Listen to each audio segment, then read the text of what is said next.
Masya Allah, tabarakallah, la ilaha illallah. Nandito po kami ngayon sa lugar ng Mina.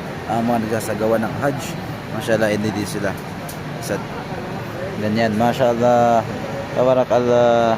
Inshallah, itanggapin ng Allah ang aming mga dua, ang mga panalangin namin. Inshallah, ang bawat isa sa amin naway dalisayin ng puso ng bawat isa sa amin.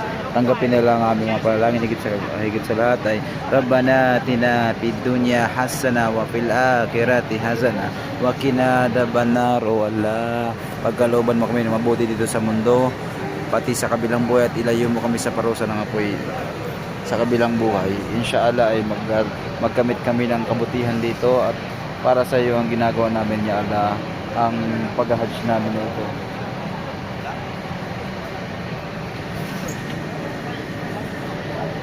Ito po ay ang lugar ng Mina, at bukas ay ang